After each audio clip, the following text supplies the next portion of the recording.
Okay, good morning, everyone. Welcome to this online webinar on maritime security. My name is Benedetta Girardi, and I am a strategic analyst here at the Hague Center for Strategic Studies, where I lead our program on the Europe in the Indo-Pacific hub. And today it is my pleasure to be leading this webinar together with my colleague, Pieter-Jan van Doren. So before I introduce our amazing speakers for panel one, please let me tell you a little bit more about the webinar and its purpose and function. So this webinar is born from research projects that Pieter-Jan and myself have been conducting here at the center. And we have been conducting this project in cooperation with the Dutch Ministries of Defense and Foreign Affairs. We are researching ways in which European states can cooperate with states in the Red Sea and South China Sea to further maritime security in these two regions that are not only fundamental for European prosperity, given that most of European trades passes through these maritime routes and choke points, but also in general for the global maritime security. And during our research, we have come to the conclusion that European states have too little capabilities to act as maritime security providers on their own. So their best hope to actually be impactful for maritime security in these two areas, the Red Sea and the South China Sea, is to cooperate with littoral states. Now, how to do that? Well, there's no better way to investigate that than with speaking with experts on these regions. And that's the reason why we set up this webinar with an excellent 6 panelists who will talk about cooperation with one of the littoral states in particular. Now, during our research, we also came to the conclusion that there's 2 main type of measures that can be taken by European and littoral state in the Red Sea and South China Sea, and those are preventive and responsive measures. So preventive measures are those measures that aim at prevent, so make sure that a maritime security threat doesn't materialize, while responsive measures are those measures that targets the threat once it has happened in order to mitigate it. So we have divided the panel along these lines. The first panel will be on preventive measures, moderated by myself, and the second one on responsive measures, moderated by Pieter-Jan. We'll have a short break, 10 minutes in between, to get a coffee or a tea in the middle. And without further ado, let me introduce you to the speakers of panel 1. First, we have Dr. Sofia Muibats from the HCSS Indonesia. She is the Deputy Executive Director for Research at the Center, and she has previously been the Head of Departments of International Relations, and as well as the Deputy Head of Department of Politics and International Relations. She has various research interests, but they include issues of regional security in the Indo-Pacific, ASEAN, maritime security, Indonesia's foreign policy, and development cooperation. So Ms. Muibats will talk to us today about cooperation opportunities between European states, the EU, and Indonesia when it comes to preventive measures. The second panelist today is going to be Ms. Van Lokke Minh Trang. She is a research fellow at the Max Planck Foundation for International Peace and the Rule of Law, with base in Heidelberg, Germany. Her work at the Max Planck Foundation includes delivering capacity building workshops on the law of the sea topics, so very relevant for today, especially for officials from the Association of the Southeast Asian Nations and the Indian Ocean Rim Association. and she will talk to us today about preventive measures that European states and Vietnam can implement in the South China Sea.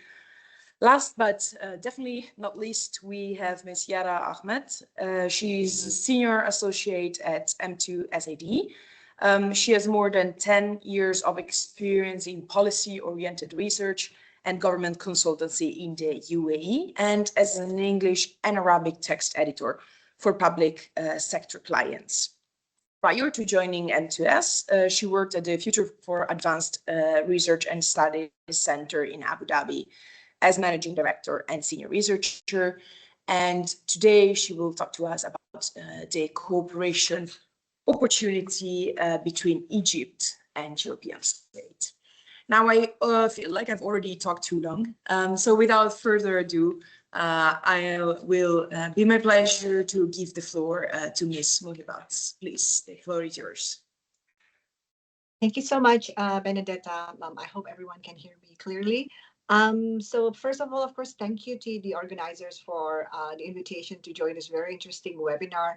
And I do think that the issue that we are going to discuss this morning are very important. And the focus of the first session, as has been mentioned, is the power of prevention. So I will focus mostly on that.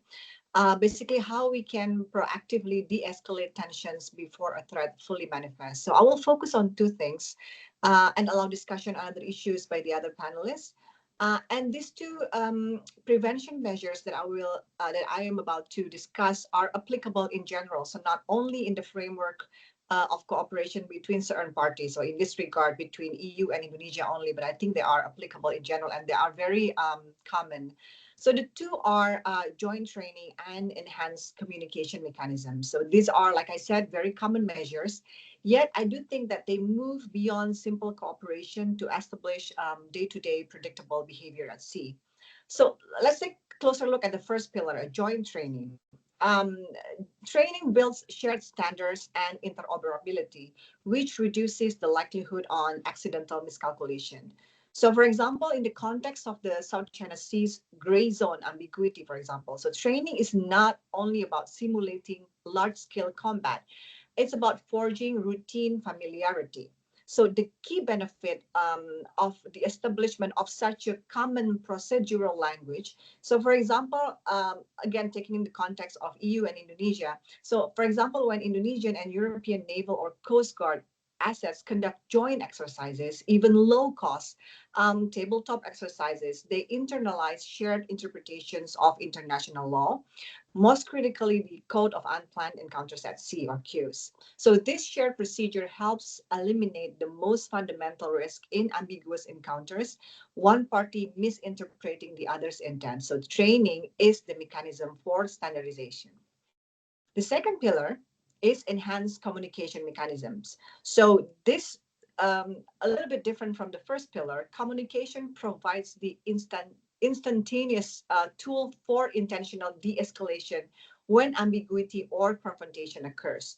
So if training builds shared standards for what to do, communication provides the real-time tool for de-escalating when those standards are tested. So this goes beyond having a radio. We're talking about secure, dedicated channels and protocols designed for rapid, transparent information exchange between operational commanders. So its value is that it provides a predictable valve for venting pressure. In a tense situation involving non-military gray zone vessels, the ability to instantly confirm identity, signal intent, and coordinate movement through pre-agreed channels is the single most effective barrier against a localized incident spiraling into a diplomatic or military crisis. So it institutionalizes predictable restraint. So based on these two pillars that I mentioned, there are a number of questions that we have to answer to be able to put that into practical terms. So the first question, for example, which of these can we see offering the greatest potential for tangible impact in building day-to-day trust and preventing miscalculation at sea? So I think this is the most critical question. While both joint training and communication are indispensable, I contend that enhanced communication mechanism offer the greatest potential for immediate tangible impact in preventing miscalculation at sea. Here's why. Joint training is periodic. It builds long-term operational familiarity, but communication is constant and instantaneous. The highest risk in the gray zone is not a lack of physical capability, but mostly is a failure of information and interpretation. So the focus here is, reliable, direct, and multi-layered communication, whether through dedicated secure hotlines or strict adherence to standardized protocols. It is the only tool that can instantly cut through ambiguity when vessels are operating in close quarters. So this creates, like I said, predictable behavior, and predictability is the ultimate currency of day-to-day trust in a contested space like the maritime space. So, but again, I have to make a disclaimer that this does not diminish joint training. So in fact, the two are mutually reinforcing. Training is the necessary precursor. It provides the operational context and shared language needed for the communication mechanism to actually work under stress. However, if we must choose, which one we need to focus the most, I would agree that, the most tangible de-escalatory impact is felt on a daily basis. It is in the real time, instantaneous mechanism that prevents an accidental bump or a misunderstanding of intent from spiraling into a security crisis. The next part, maybe we'll try to answer another question. Looking ahead, this kind of focused trust-based cooperation, shaping the broader strategic relationship between Europe and Indonesia. In the long run, how should we focus ahead? And I do think that in basically the EU's path must be highly selective and focused due to constrained realism. As you know, in the introduction, it was said that EU is having some issues with regards to priorities, where to prioritize, and I do think that EU must be highly selective and focused due to this constrained realism. So I think while both of this is both of the joint training and communication are very important in how the EU can actually select which part they want to address closely in the future. So, and beyond this immediate bilateral dimension, how might these forms of collaboration help reinforce regional norms of transparency, stability, and rules-based conduct, as the EU is familiar with? And this brings back my focused partnership back to the broader goal of stability and mitigate great power rivalry. So we've established the tactical impact by the joint training and communication channels. Now we shift to the strategic, and I think this is just as high important. Successfully building trust at sea does more than just prevent conflict. It acts as a critical stabilizer for the entire relationship, in this regard, the entire EU-Indonesia relationship. Effective non-coercive cooperation in maritime security generates tangible political capital. So when Europe and Indonesia can reliably work together on a security issue as sensitive as de-escalation, it proves the maturity and reliability of the partnership. So this capital then creates momentum for engagement in other seemingly, unrelated strategic areas like sustainable trade, green investment, digital connectivity. The success in the maritime domain builds the political trust needed to tackle complex economic and developmental negotiations. So in short, security cooperation is the enabler for broader strategic alignment. So there's a lot to look forward.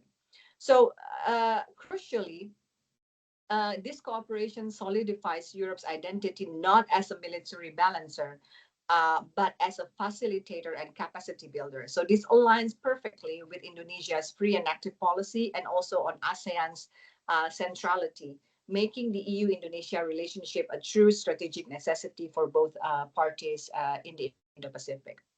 So, and I think finally, and I think this is my last comment, we must also look beyond the bilateral partnership.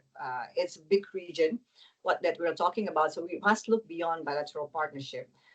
When Europe and Indonesia demonstrate successful rules-based cooperation, especially focused on preventive de-escalation, this sets a crucial precedent for a wider Indo-Pacific. So this model, their combined commitment shows that cooperation can be achieved without escalating the military logic or of great power rivalry. This becomes a model for other regional actors, especially other ASEAN members who prioritize transparency and adherence to international law, like UNCLOS. So to conclude, I think the EU cannot be a military balancer in the Indo-Pacific. That's my frank assessment. But it can be a highly effective facilitator of stability. By focusing its constrained resources on a pragmatic partnership with countries like Indonesia, centered on communication and joint training, Europe reinforces the regional norms of predictability and rules-based conduct. And I think this is the most realistic and potent pathway for Europe to contribute to a stable and secure maritime future in this region. So I'll stop here and I look forward for further discussion. Thank you so much. Thank you so much, Ms. Mumibat. I really appreciate your presentation, and also, might I say, it's a reality that we have to face, that Europe cannot be a military balancer. This has been one of the key messages of our research too, so it's glad to hear that the assessment is also confirmed.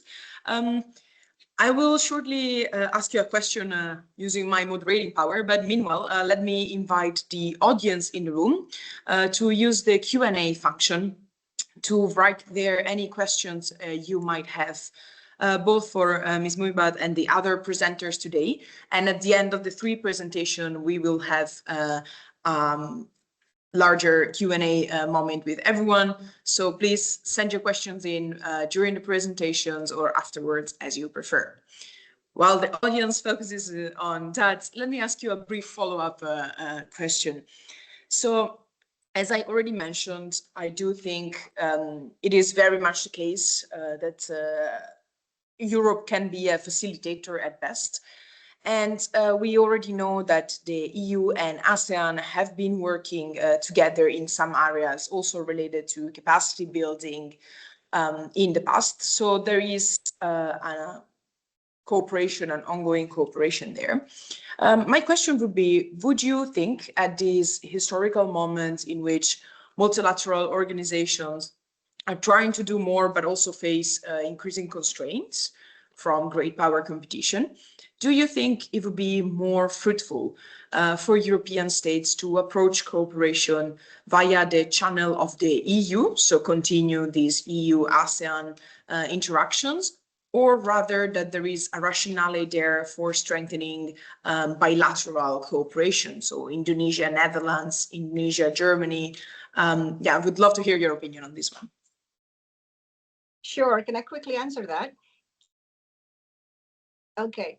So I do think that this applies in general, yeah. So not only on the maritime security domain, but I think in general, multilateral cooperation is facing a lot of challenges. And rightly pointed by you that, there are times that countries feel already frustrated with the way multilateral frameworks might not succeed. But I do think that this is the time also for countries to be more strategic into not putting all eggs in one basket, meaning you don't have to choose to either go multilateral or bilateral. I think it is time to be strategic for a country to be able to indicate, to be able to know for sure which are the issues that are best to be dealt with at the multilateral framework and which issues are best dealt with at the bilateral channel. So you can actually do both at the same time in parallel, because there are issues that you have to deal with in a multilateral framework, and you cannot escape that. And that's the only way you can do it. Is mostly issues that are highly transnational, that involves a lot of countries, involves this regional stability and so on.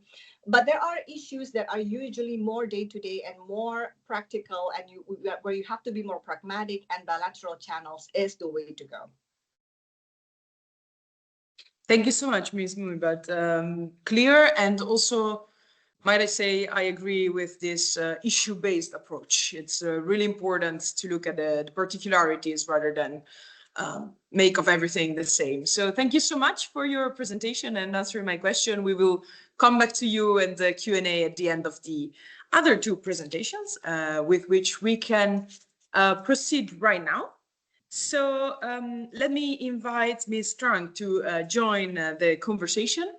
And I believe she will give us a very insightful presentation on the Vietnamese perspective. So please, Ms. Strang, the floor is yours. First of all, can you see my slide? Yes, we can. Okay. Good morning, everyone, and good afternoon to those who are in Southeast Asia right now. Thank you so much, HCSS, for inviting me here today. And before presenting my research, I would like to make a disclaimer. That the view and opinions expressed in this presentation are solely my own and do not necessarily reflect the official position or the view of the Max Planck Foundation. This is to please my boss. Okay.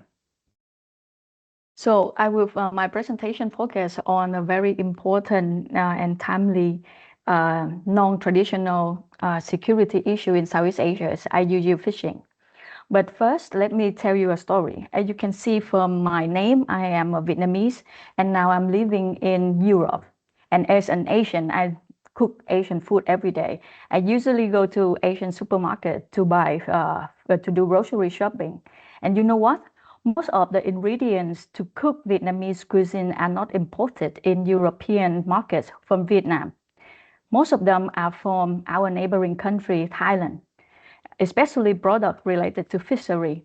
So why is this phenomenon?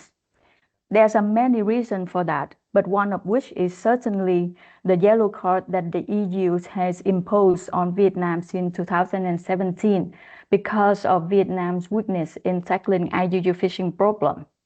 So statistically and realistically speaking, these yellow cards affect the credibility of fishery products from Vietnam, not only in the European markets, but also on important markets like the US or Japan.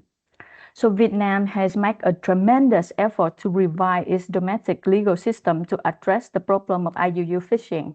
So the purpose of my presentation today is examining Vietnam's current anti-IUU fishing legal framework to evaluate if Vietnam has met the EU current criteria for lifting the yellow card. And the structures of my presentation is divided into three parts. The first part is first part, I will talk about the EU regulation on IUU fishing and its relationship with the third country to answer the question, what's legal framework that the EU can give a third country a yellow card? And the second part will be about the current Vietnam's legal framework on IUU fishing to find out what are the positive developments and what are the current drawbacks. And finally, I will answer the question, how can the EU and Vietnam can cooperate with each other in order to tackle the problem of IUU fishing? Because this problem not only affects Vietnam, but also affects the global fishing market. So the EU strategy to eliminate all IUU fishing related activity and IUU fishing products in Europe and in European markets is the very strategy of the EU. And backing up this purpose is a serious legal framework prescribed in the Council Regulation number 1005 in 2008. And at the core of this regulations is the cash certificate regime, which require flag stay. Flag stay meaning the stay over which the fishing vessel flying the flag. The flag stay have to verify that the fish catch by its vessel has to be legitimate, not from any IUU fishing activity. IUU is illegal, unregulated, and unreported fishing. So the flag state had to adopt and enforce national legislation on a fishing fleet to deter, prevent, and eliminate IUU fishing via measures such as licensing, monitoring, and controlling a fishing vessel. So if the EU observes that the flag state failed to discharge its obligation, it will issue the yellow card and issue also the recommendation. And if the country failed to cooperate with the EU to tackle this problem, and the IUU fishing situation does not improve, the EU will issue a red card, meaning that there will be a total ban on fishery products from such country to European market. And there are 4 countries in Southeast Asia that getting the yellow card from the EU: Cambodia, the Philippines, Thailand, and Vietnam. Right now, Cambodia has the red card, and the Philippines lifted the yellow card within just 1 year. Thailand lifted the yellow cards of the EU in 4 years.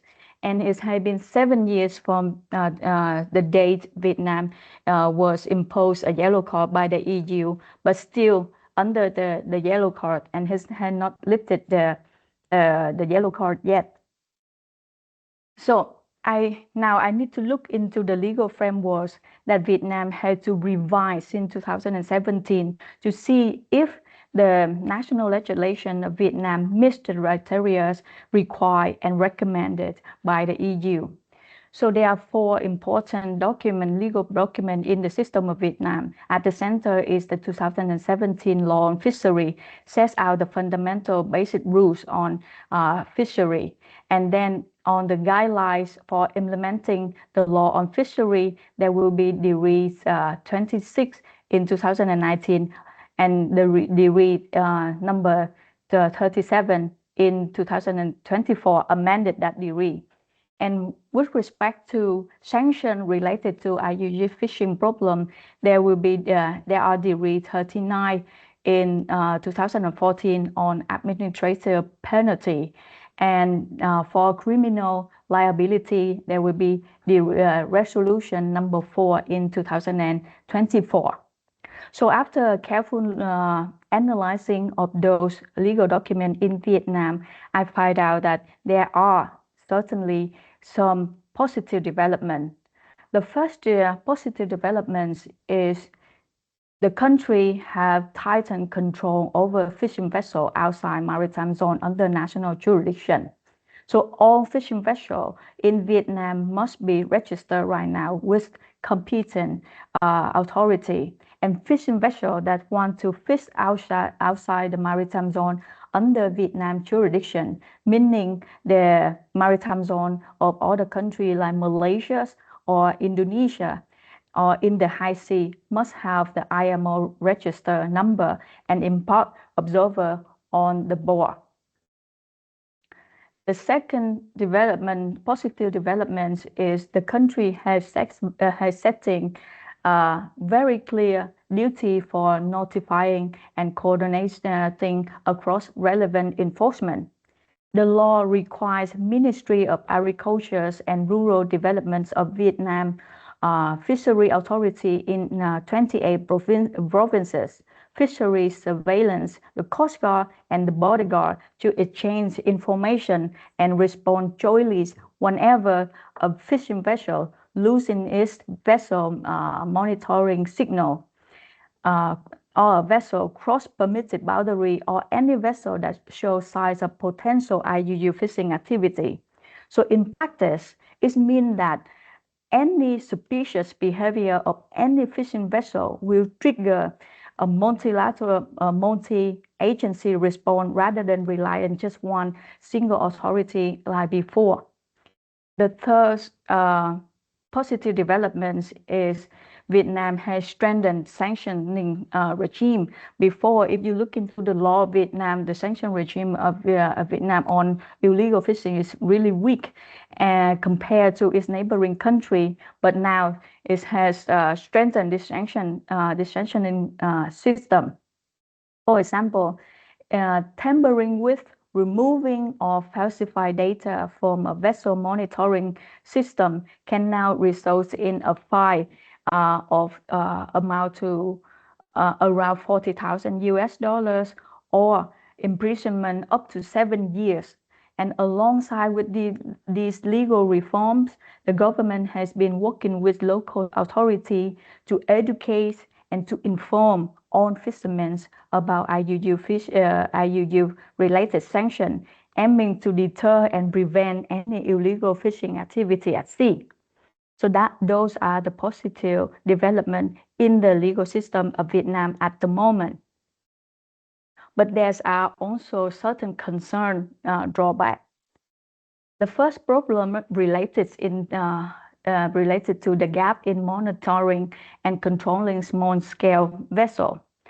So according to the law of Vietnam, only vessel exceeding 15 meters, longer than 15 meters, are required to carry a tracking device, VMS. You have to know that small-scale vessels which are less than 15 meters constitutes a large majority of Vietnam national fleet. In many provinces, fishing vessels under 15 meters outnumber larger vessels by more than 2 to 1. So the country is heavily relies on small-scale vessels, which are not required to have the tracking system on board. And it have been pointed out that the fishing resources in the maritime zone that small-scale vessel can fish has been depleted. They're prompting those fishing vessels to travel farther to farther fishing route, and therefore this very unmonitored segment of fishing fleets operating with limited oversight and enforcement visibility because of the lack of tracking device on those vessels is arguably the most vulnerable to engaging in IUU fishing, particularly cross-border incursion into neighboring countries like Malaysia or Thailand. The second problem is the practical shortcoming in regulating vessel monitoring system used on vessel over 15 meters. So if there is a malfunction VMS, the fishing vessel of Vietnam is allowed to report their position every 6 hours and continue to operate at sea up to 10 days. So during such lengthy reporting gap, vessel can switch off their VMS or just report their malfunction of their VMS and engage in IUU fishing without a timely detection or intervention from Vietnamese authorities. Those drawbacks are concerning because it reflects the situation of Vietnam. Although Vietnam politically can be considered as a middle power, economically is still a developing country and with limited financial and human capacity to detect IUU fishing. First, because right now the national fleet of fishing fleet of Vietnam is still relies on small-scale vessels, which are not suitable to have big tracking device on board like a VMS, and also limited financial resources to strengthen a more robust and enforcement system which can detect and react quickly to the risk of the IUU fishing at sea. So that brings me to the last part of my presentation on recommendation on how Vietnam and EU cooperation to tackle IUU fishing. The first recommendation is, of course, technical assistance in monitoring and controlling small-scale vessels. So, you know, in the first year when the Philippines was imposed the yellow card from the EU, is have the technical help by the US when they cooperate to each other to have the app for tracking small-scale vessel. And European right now is developing mobile phone apps on each vessel that less than 12 meters operate in European water, to have that app on their phone and tracking that system. So maybe European country or European Union can share that technology with Vietnam in order to help for the tracking of small scale fishing vessel in Vietnam.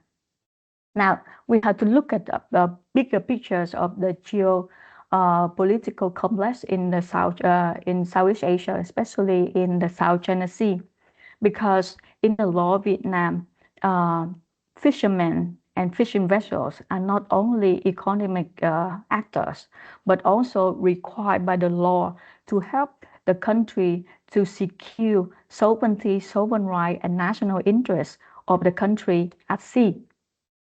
And you know, Vietnam has overlapping maritime zone where Vietnam legally claim maritime zone in the South China Sea according to the law of the Sea Convention, and it's overlapping with the 9-dash line illegally drawn at sea by China.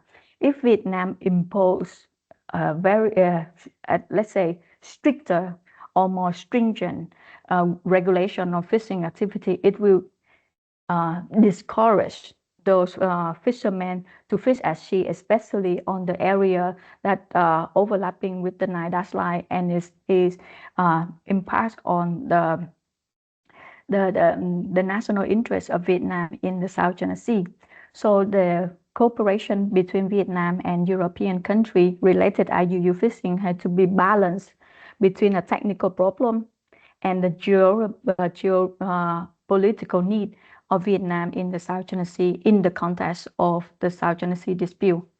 And thank you very much for your attention, and I look for question and perspective from the audience.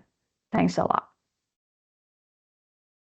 Thank you so much. It was a great presentation. I think also very informative of the level when these kind of local and livelihood issues actually become a matter of maritime security. Very interesting. While I invite the audience to ask their questions in the Q&A, I will once more ask a question myself so we can collect those and have a joint Q&A with every speaker at the end. You mentioned at a point in your presentation that one of the elements in monitoring IUU fishing is that there are a lot of bodies that needs to coordinate in their responses. There's the Coast Guards, there are ministries involved, there are fishermen, there are other regulatory bodies. So I was wondering, besides the share of tracking technology and the other measures you have highlighted so far, oh, I think we lost. I think we lost our speaker. I think there might be a connection issue. So let's see whether she joins back.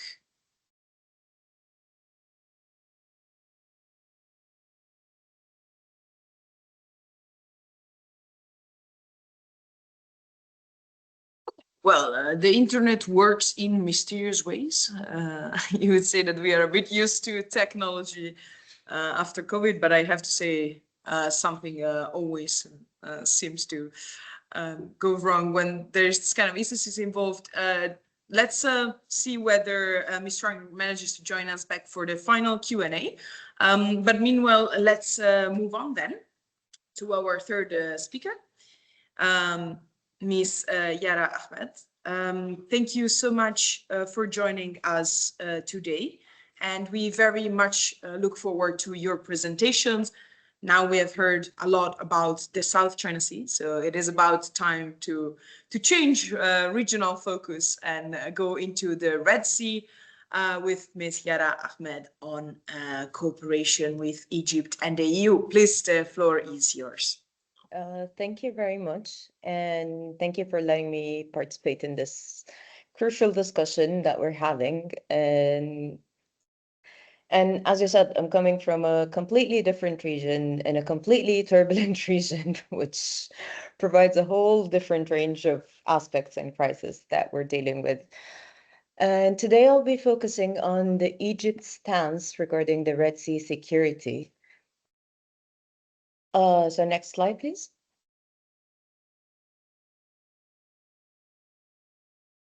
Okay. So the governance of the Red Sea is a matter that exclusively concerns the countries bordering it.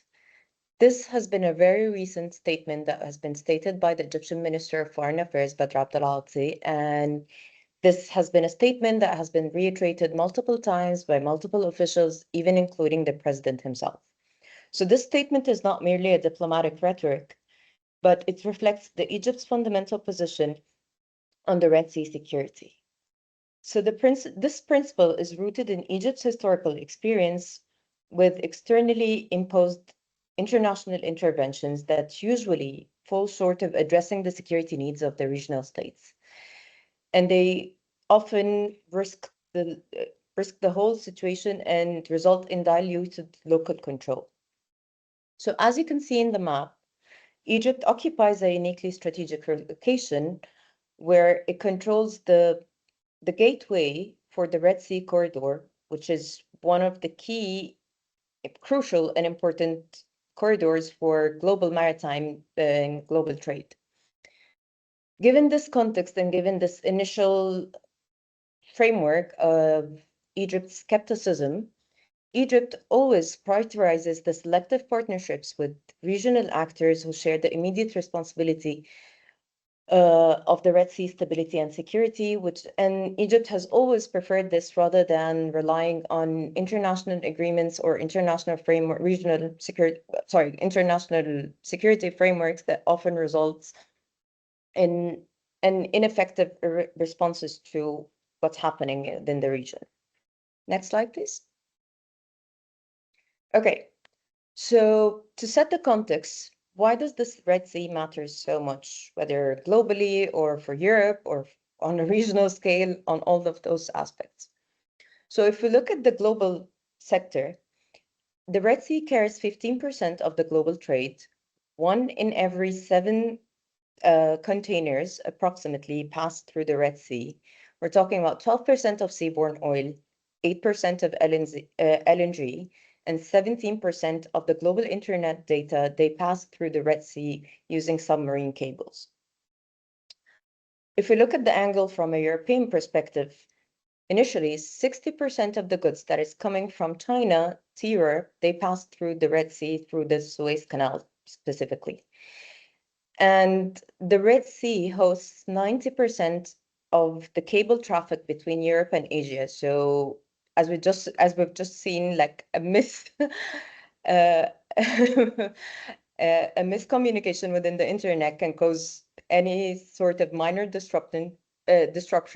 Imagine what a risk of the 90% of the cable traffic could happen, and the threats that it could impose on the digital infrastructure in Europe. For Egypt specifically, the Suez Canal contributes to 10% of Egypt's national GDP, making it the 3rd largest source of income. So for Egypt, any risks within the Red Sea, they impose existential threats rather than just normal risks or normal crisis that it's going through. Next slide, please. So the Red Sea currently, from an Egyptian perspective, it's facing what we can describe as a perfect storm. It's a region where there's instability in all of its surrounding countries.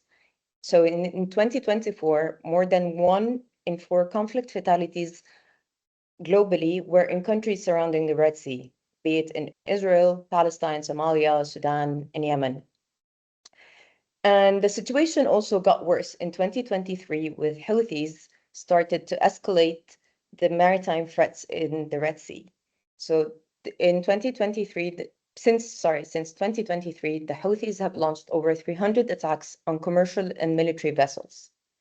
And this was not the only problem, is that the Houthis has also transformed this political violence into a commercial extortion as they demanded payments for safe passage, according to UN experts. In addition to that, we have witnessed geopolitical rivalries and militarization increasing within the Red Sea. So global and regional powers have sent their navies to the Red Sea, established military bases, expanded their strategic presence in the region. So for example, Djibouti hosts US, Chinese, French, and Japanese military bases. Russia is planning a naval base in Port Sudan. The UAE is investing in ports across Eritrea and Somalia. Saudi Arabia is planning a mega project for across the Red Sea shore.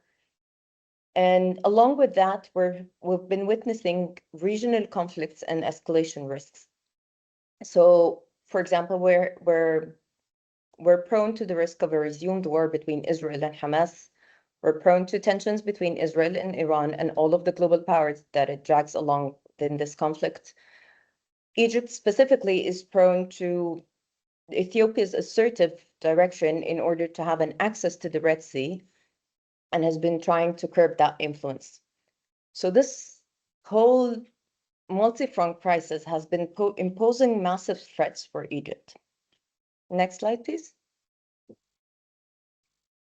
So in order to understand what interests are at risk from both perspectives and why should both sides have shared interest in order to protect the maritime stability in Red Sea, the Suez Canal revenue for Egypt collapsed from 9.4 billion to 7.2 billion in 1 year only. And with the additional year where Egypt has been facing further and further economic losses.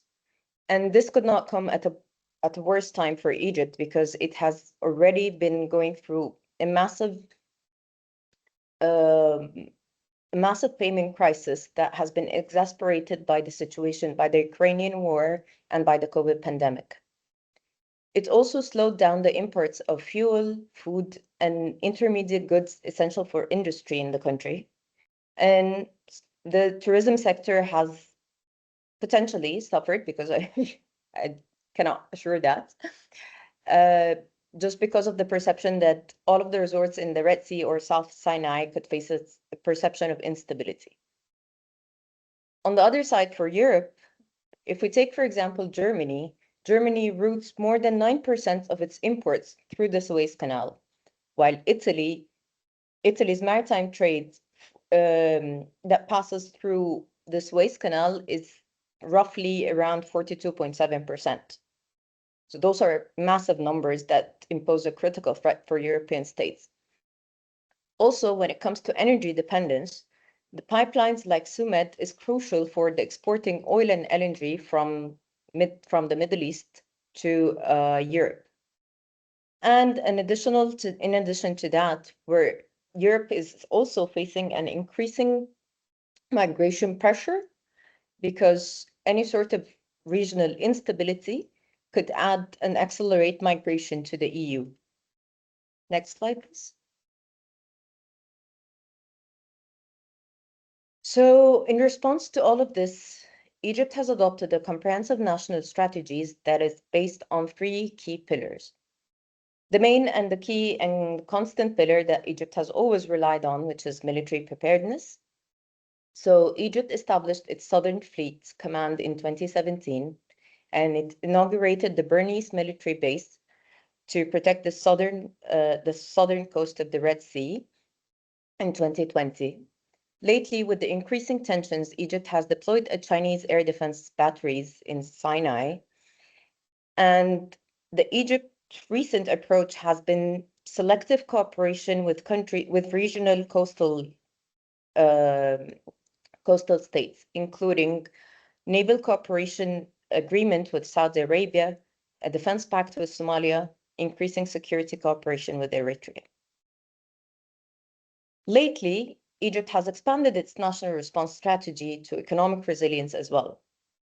So the Suez Canal Authority, it started diversifying into becoming a regional logistical hub. So instead of relying only on the transit fees, Egypt is trying to transform the Suez Canal into a hub for ship maintenance, building shipyards, and providing other services and having like industrial zones and industrial free zones. Another initiative that Egypt recently launched is the Suez and Red Sea Initiative for Economic and Maritime Development. And this initiative is mainly focusing on increasing economic cooperation between regional states.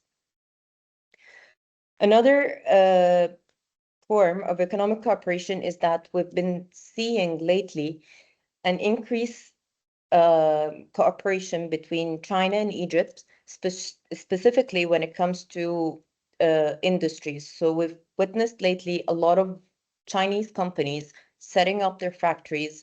So in an attempt to transform Egypt from a raw material supplier to an industrial country. Along with that, Egypt has worked on a diplomatic level and diplomatic engagements.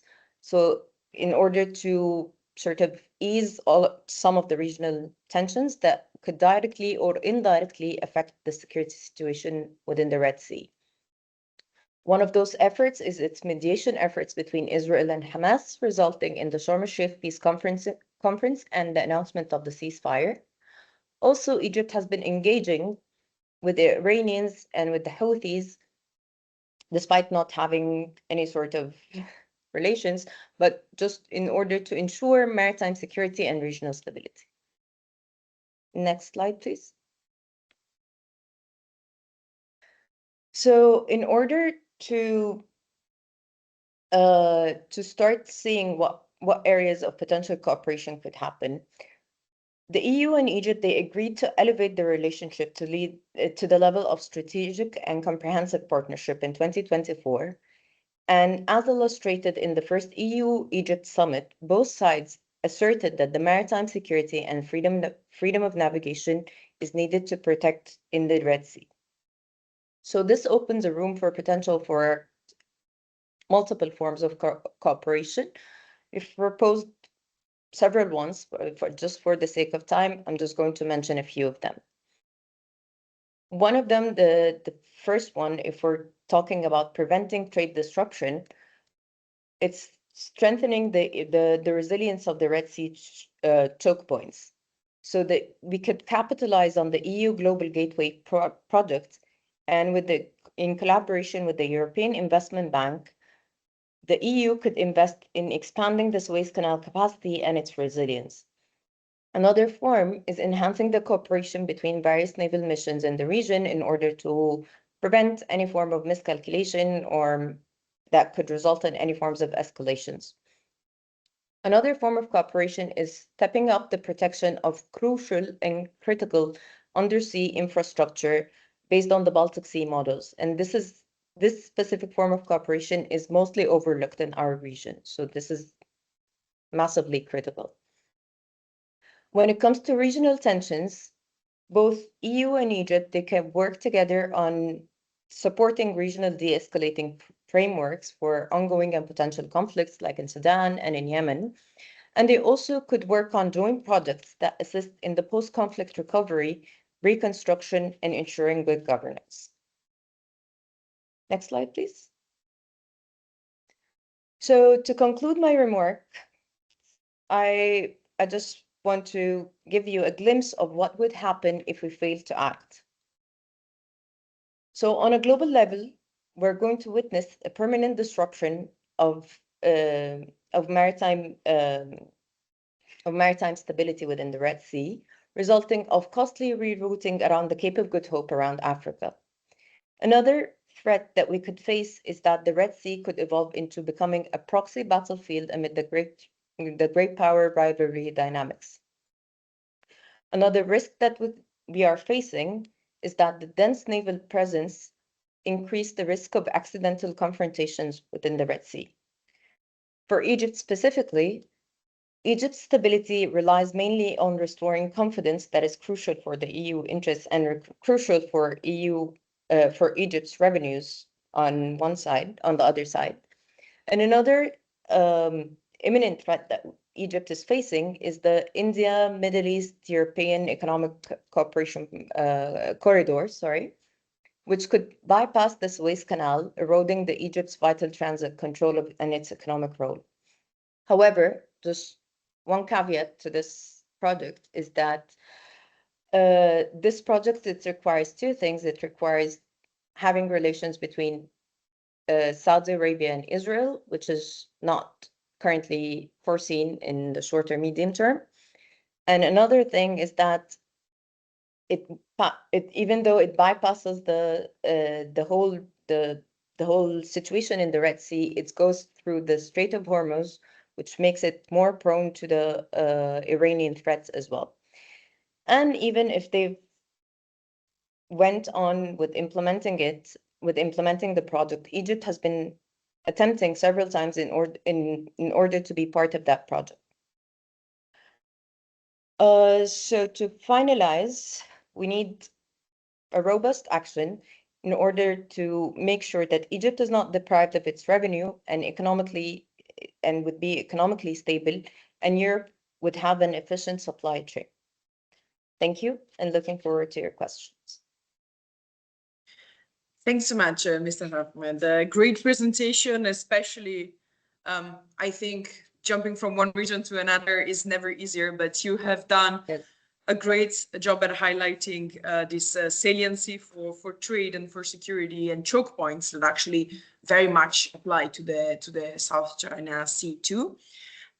So now, in the interest of time, I would like, we've collected some questions through the Q&A. I would like to ask one question to each of you.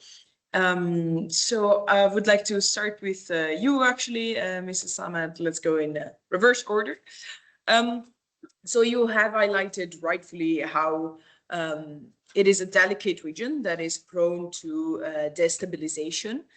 So I was wondering, and you mentioned some form of cooperations between the EU and Egypt, and I was wondering which of these cooperation form you think would have the most immediate impact in de-escalating regional tensions and in preventing, which is the focus of this panel. So which of the measures would be most immediate in its impact? Well, we could look at it on multiple scales. So if we look for Egypt itself, we need to stabilize Egypt economically in order to ensure that Egypt doesn't go through a crisis and risking another potential crisis within the region, because we cannot do that. So maybe like investments, collaborations, any sort of multiple sorts of agreements that have been happening before.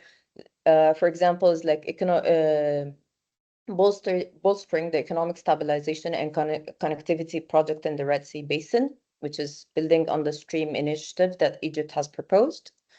That could be a quick and an easy action to do when it comes to Egypt. When it comes to the regional measures, I think it's the key issue right now is maybe strengthening the joint mediation efforts in most of the conflicts, let's say in Sudan, in Yemen, by developing an EU-Egypt track that pushes for sustained ceasefires and secures humanitarian access and prevents the fragmentation of those states into further fragile or failed states. And on another level, within the Red Sea Basin, probably it's increased cooperation between the EU and Middle East and Central Asia Submarine Cable Maintenance Agreement, which is a regional consortium responsible for the maintenance and emergency repair of submarine fiber optics cables. And because, as I mentioned, this is a very overlooked threat in our region. And another thing is maybe seeking the EU technical expertise in drafting robust risk assessments and contingency plans and mechanisms in order to strengthen ability to divert traffic in emergency contexts. So, for example, targeted training around translating information to risks assessments, operationalization of mitigation strategies including through joint exercises, for example. Thank you so much. All valid suggestions. I like these divisions in level, and I do agree with the fact that it's often overlooked, a lot of decisions overlooked, among which the one of undersea cables. I mean, at the end of the day, the Suez Canal has the highest internet cable density. Yes. In the world. So it's definitely something that the EU and Egypt could work on together. Thank you so much, Mrs. Ahmed, once more for your presentation. I would like Now to move back to Ms. Strang for a question to her, which I started to ask at the beginning, but I'll take the opportunity to finalize now. You were speaking about how difficult it is to counter IUU, also because it requires a lot of coordination efforts among different bodies, the Coast Guard, Navy, and so on. So my question is, do you think Europe has the tools or can in some way help Vietnam with these coordination efforts of all of these bodies that are involved in countering IUU? Thank you very much. And sorry for the technical problem that I lost the connection and now I can come back.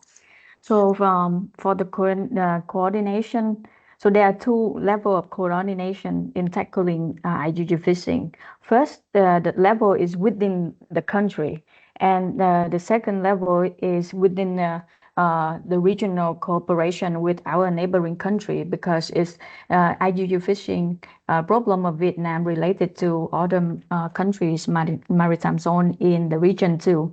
So within the country, there will be coordination among different agencies, and how European Union or European country can help us with that is to share experience.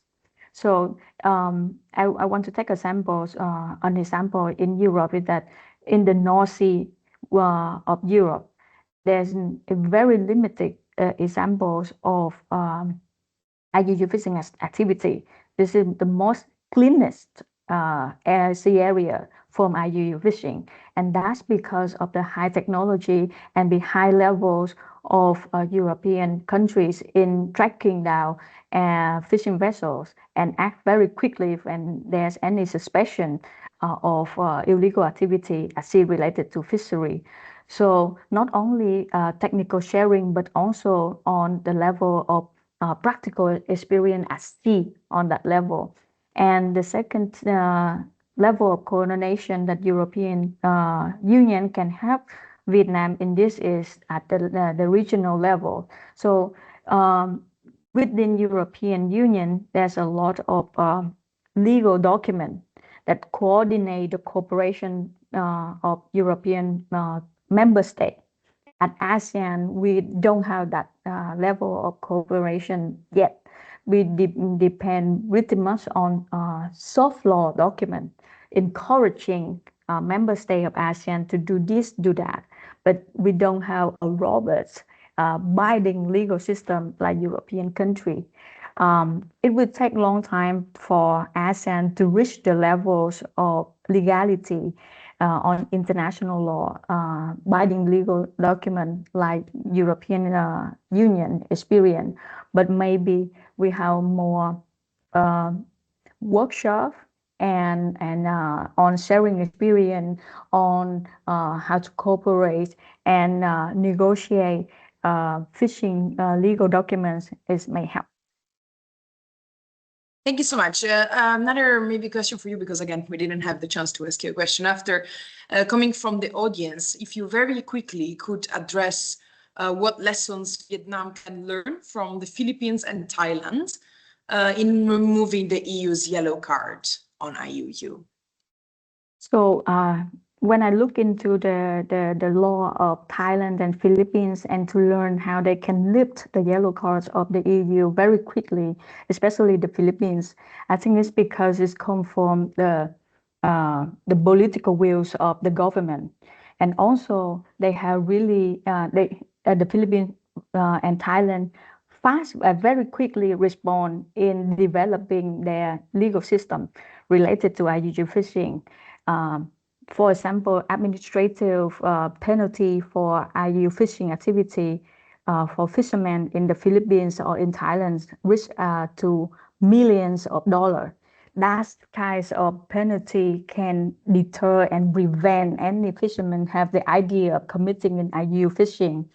And also, there pretty much the help from the U.S. For example, the U.S. helped the Philippines to develop smaller tracking device to attack to small-scale fishing vessel. Vietnam doesn't have that at the moment. So we're still struggling from regulating small scale fishing vessel. And for Thailand, there's a lot of examples of local government of Thailand systematically organize seminars for fishermen at local level to teach them about IUU fishing, to educate them about the legal consequences of committing those the activities. Vietnam is learning, but in the first 5 years after 2017, we don't have that kind of level of knowledge. Before 2017, Vietnam, I'm very sorry to say this, but we have no idea about IUU fishing. After the yellow card, that we know about IUU fishing, and then develop bit by bit on how to tackle it. And we learn from our neighbors to increase the penalty and everything. But still, at the moment, there's lacking of technology that required in tracking fishing vessel. Thank you so much, Ms. Strong. Great replies. Happy we got you back at the webinar. Last but not least, I think a question for Ms. Muibat to close where we started from. We would like to highlight, you rightfully were talking about, well, this need to cooperate and to build capacity and to facilitate for Europe. But the audience would like to know how the EU relations with the US actually influence the stance of nations in the maritime domains in the region. So how is the EU relations with the US influencing as well these cooperation opportunities and the way in which South China Sea nations view EU in the region? I don't think it has that big of an impact, especially when we talk about within the context of prevention, as I mentioned earlier, with regards to joint training, especially those that the EU can facilitate. EU's relations with the US does not impact that within that framework per se. As we might, certain ASEAN countries will have different types of relations with the US, but that's that. And I don't think that is impacted by a third country like EU and how they conduct their relationships with the US. So back to my earlier point about the joint training, I do think that in this context, Southeast Asian countries would view their relationships with the EU as it is, and not having any influence with regards to their relations with any other countries. Okay, thank you so much. It's an interesting question, and I think in Europe we ponder a lot on also in reevaluating our own partnerships, I think, with the US. Well, for the interest of time, I would like to thank very much the panelists of the first panel. We have spoken about how different measures enacted with different countries, in particular Indonesia, Vietnam, and Egypt, can help prevent the materialization of maritime threats that would have highly disruptive effects, not only for European prosperity, but also for the well-being of littoral states in the Red Sea and South China Sea. We will now have a short 5-minute break just to get that quick coffee or run to the bathroom, and then we will be back with responsive measures. So we will investigate what can be done once this threat actually materialize in the Red Sea and South China Sea. Thank you all, and I will see you in 5 minutes.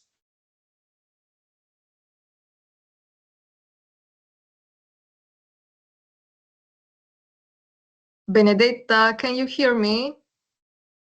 Thomas?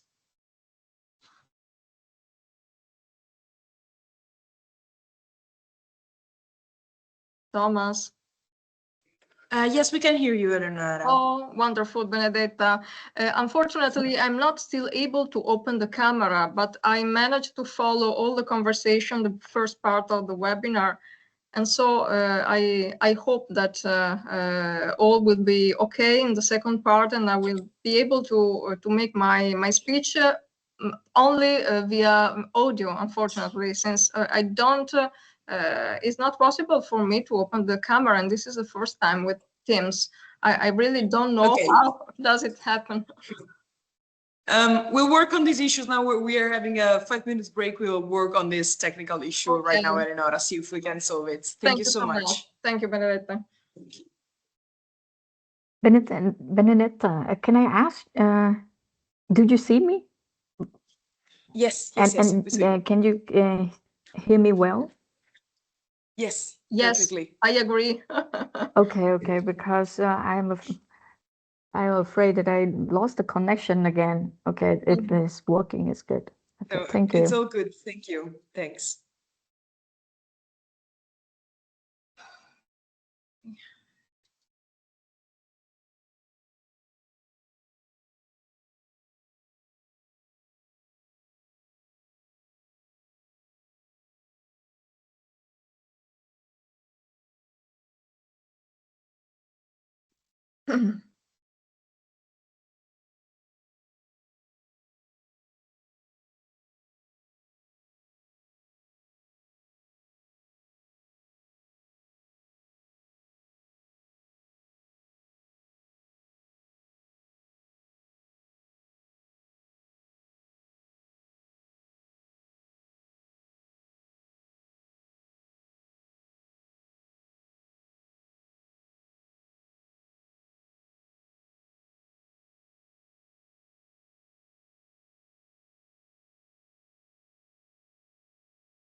Okay, welcome back, everybody. After this quick break, we're going to jump into panel 2, which will be moderated by my colleague Peter Jan. So, Peter Jan, the floor is yours.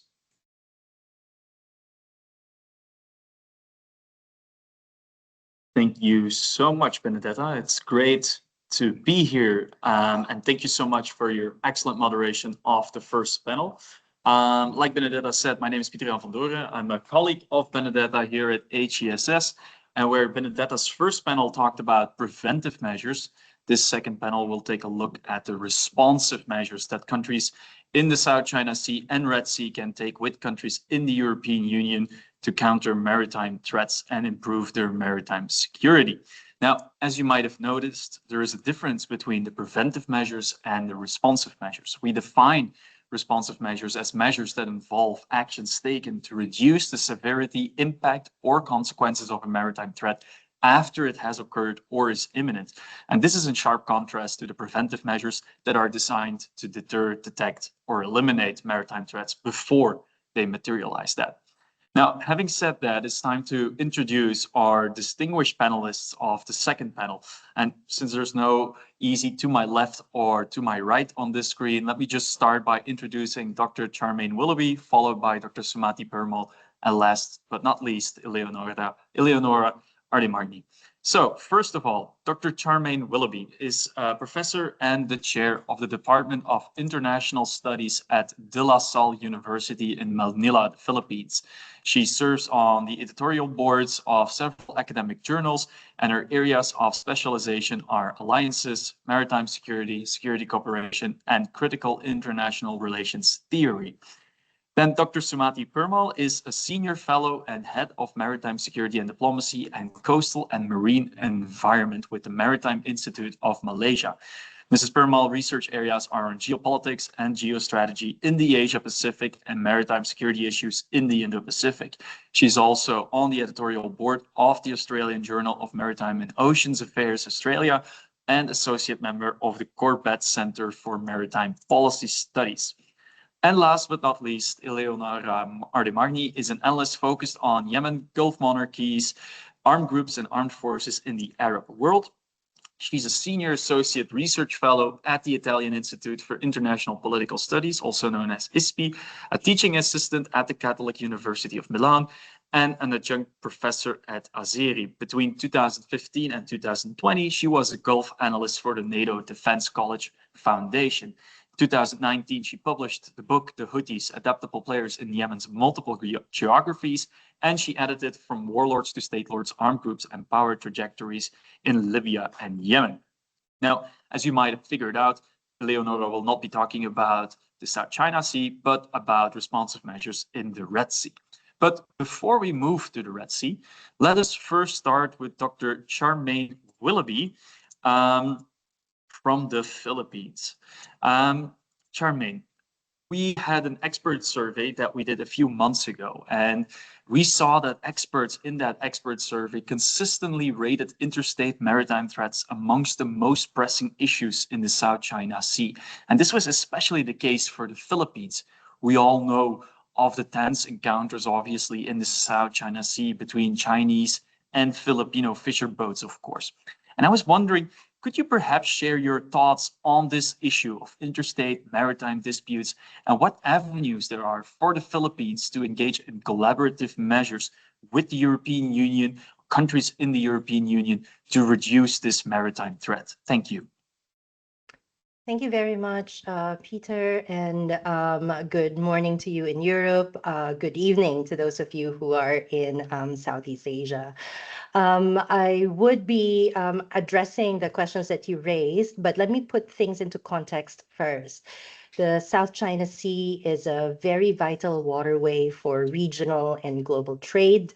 An estimated 24% of global maritime trade passes through these waters, approximately about $3.4 trillion to $5.3 trillion in commercial goods annually pass through these waters, including crude oil, propane, liquefied natural gas, electronics, and automotive parts. But apart from trade, the South China Sea is also very significant from an ecological perspective.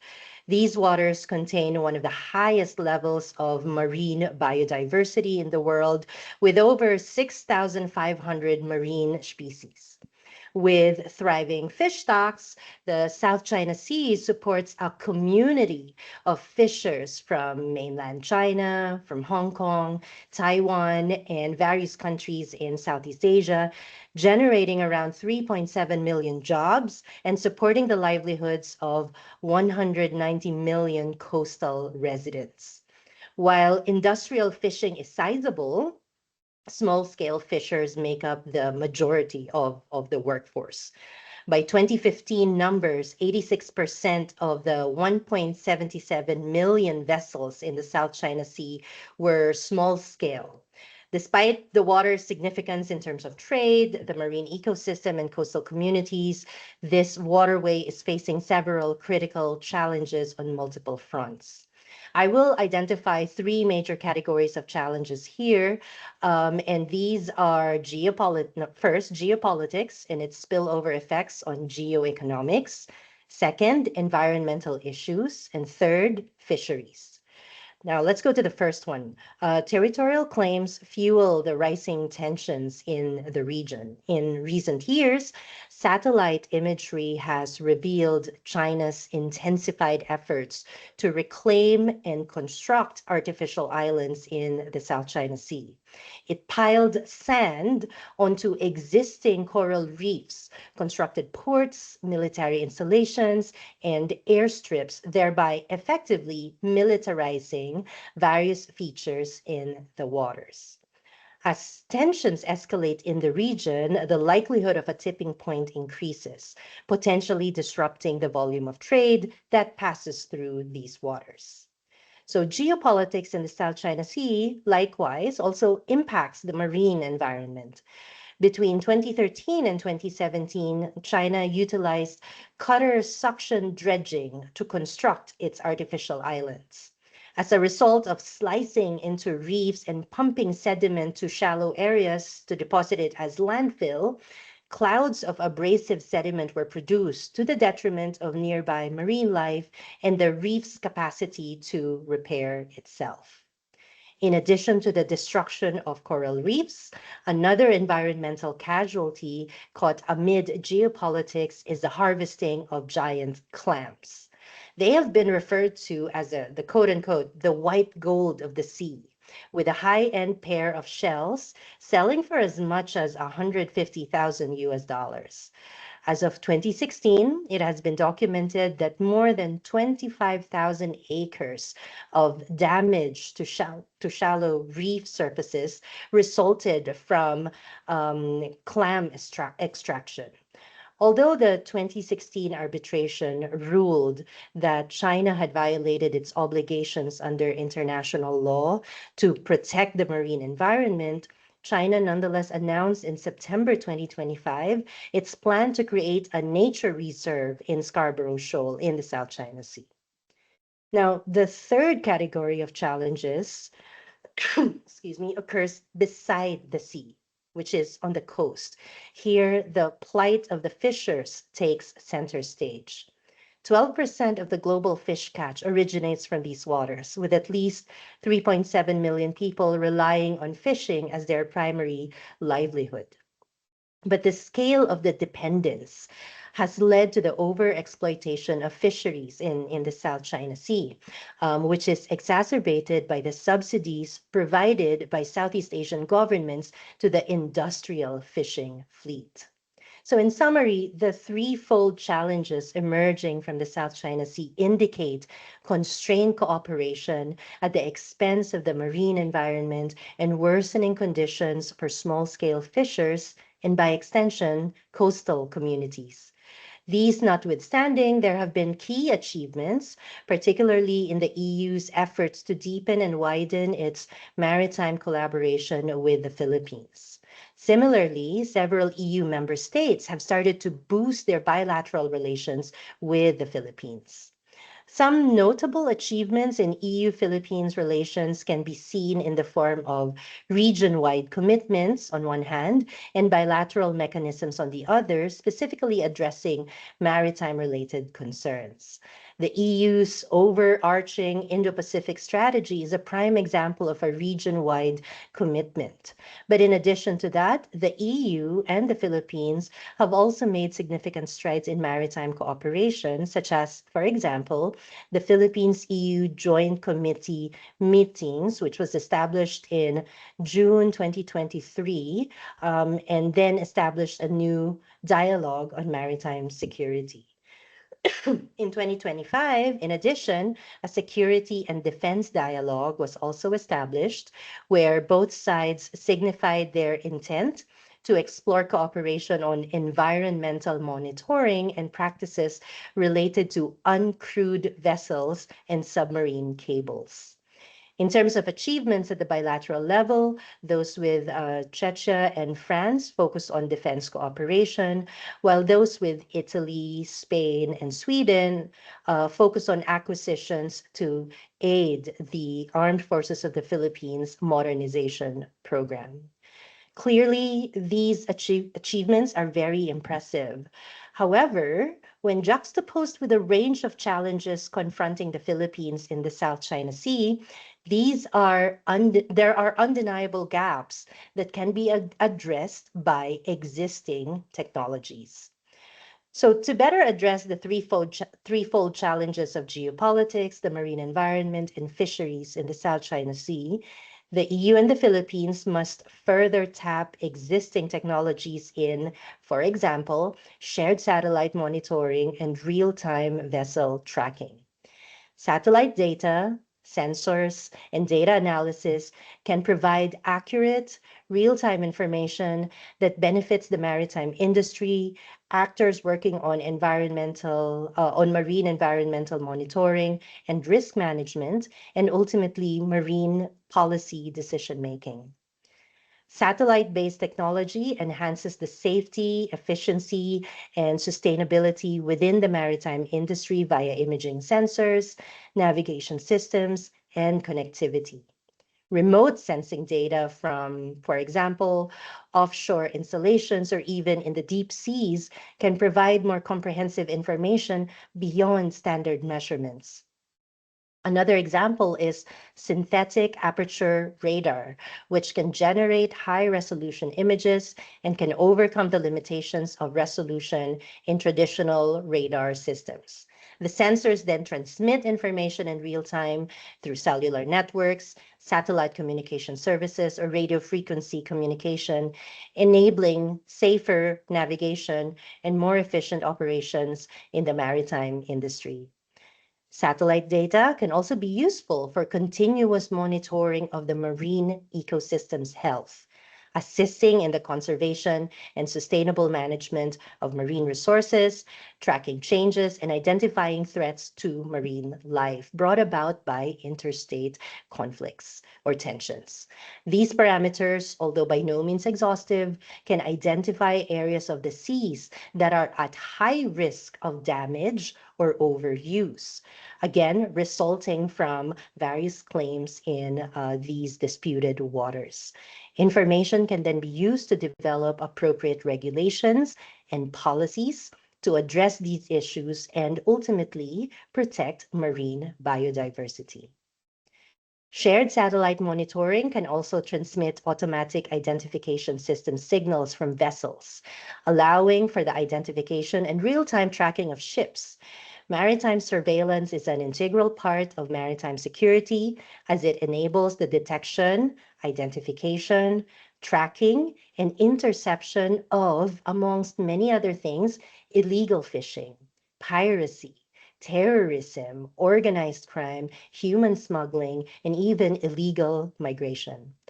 Likewise, it can prevent accidents at sea and protect the marine environment. The ability to track ship locations in real time can largely aid in assessing pressures on sensitive habitats, enforcing regulatory compliance, and supporting conservation efforts in protected areas. So to conclude my remarks, to address these challenges in the South China Sea, whether they are geopolitical, environmental, or coastal, to address them effectively, existing region-wide commitments and bilateral mechanisms must leverage the dual-use technologies of shared satellite monitoring and real-time vessel tracking. The EU, its member states, and the Philippines can achieve this by focusing on the following policy areas: seabed mining, submarine cables, marine environmental protection, and maritime supply chain resilience. I'd be happy to explain these further, but I will end my remarks now in the interest of time. Thank you very much. Thank you so much, Charmaine. That was really elucidating. Thank you. Especially the shared satellite monitoring and the vessel tracking to combine those issues on the geopolitical front, the marine environment, and the illegal and unregulated fishing. I think you touch upon a lot of very important elements. And I would like to go and ask you a follow-up question, but in the interest of time, as you mentioned, let's keep that just for a little longer and let's dive into the second speaker, being Sumati, and then let's see where we are after all the speakers have their share and see if we can still address some of these questions or follow-up questions. So thank you so much, Charmaine. And let me now move on to Sumati. Sumati, Malaysia is located next to the Strait of Malacca, one of the most important, if not the most important choke point in the world. And in our expert survey, the closure of this choke point was therefore seen as a serious threat to maritime security and as a whole in the South China Sea. And as a result, I have three related questions for you. First of all, how do you gauge this threat of choke point closure in the South China Sea? And two, what actions is Malaysia taking already to respond to this threat? And then finally, a third question, how can Malaysia cooperate together with countries from the European Union to counter this threat of maritime choke points? Sumati, the floor is yours. Thank you. Thank you very much, Peter, for the three questions that was imposed to me. To start with, I would like to thank the Hague Center for Strategic Studies for the invitation. In fact, talking about choke points and strategic straits is highly important, as MIMA just concluded the 8th MIMA South China Sea Conference last 2 days. And whatever I'm going to say in a short while, it is both some analysis that I've done prior and also take away from what I've gained from the last 2 days. So my presentation is structured into 3 parts, like what you mentioned. I will talk a bit on the strategic straits. Then I will move on to talk about the more recent challenges that one can predict in a scenario of a closure of a strait or a strategic sea lanes. And I will talk a bit about some of the responsive measures that have been undertaken, especially by Malaysia in the South China Sea and also in the Straits of Malacca. And I will try to conclude with some recommendations for EU and Malaysia.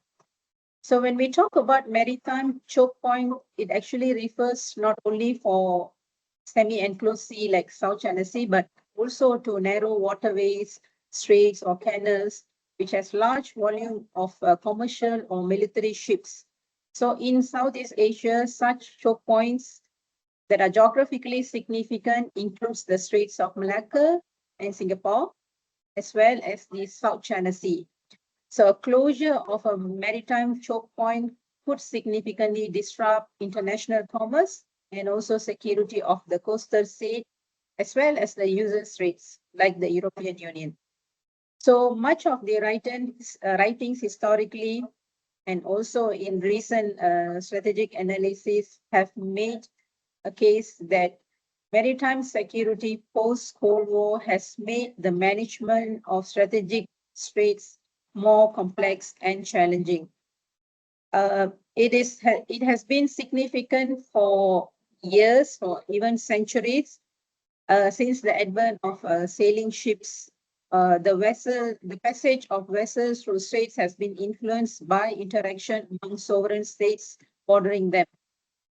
So In fact, if I may draw attention on the Straits of Malacca, many scholars have alluded that waterways has been regarded as traditional security priorities for maritime states that are dependent on far seas operation. It is more so in the context of transit passage through international strait, where scholars have explained that navigation through strategic strait created complex management for coastal states and also maritime powers. In fact, it has created some contestation, especially regarding the transit passage provisions and also how maritime powers like the US, China, Japan, and the EU are managing those straits. Globally, I think the Turkish straits and the Hormuz straits remain strategic for not only for military purposes, but also for commerce. But I will not dwell into that. Similarly, to draw a parallel in Southeast Asia, South China Sea has become a highly contested area due to its strategic nature. Now, I'd like to talk a little bit more about maritime blockade that could possibly seen as a scenario for a closure of a sea lane or maritime or straits. A blockade is one of the oldest and most powerful tools of maritime strategy, traditionally aimed at cutting off an adversary's access to vital trade and resources. A blockade is a belligerent operation to prevent vessel traffic from all states from entering or leaving a specified coastal areas that are under a sovereign occupation or a control of enemy. So a military blockade is defined as a deliberate use of naval forces to prevent a ship from entering or leaving a designated area. So this form of blockade is governed by international law and must comply with specific legal criteria, public declaration, and also effective enforcement. But one must distinguish a naval warfare blockade from an embargo or a sanction of an enforcement operation. So historically, blockades have served as an instrument of war and deterrence. And there is a possibilities of great powers imposing a military blockade in times of a conflict. Contrary to a military blockade, a soft blockade, which is a term that is not formally recognized under international law, it is referred to an indirect or undeclared restriction of maritime access using legal, economic, or regulatory mechanism instead of an outright naval force. So these measures may include port state controls, administration delays, or selective inspection under the guise of law enforcement. So unlike military blockades, soft blockades operate in a gray zone area and a conflict, exerting coercion without breaching international law or maritime operation. So in Southeast Asia, where maritime boundaries and resource overlap, soft blockades have become increasingly prevalent as states attempt to balance their sovereign claims with the need to maintain peace and economic stabilities and the development of maritime security.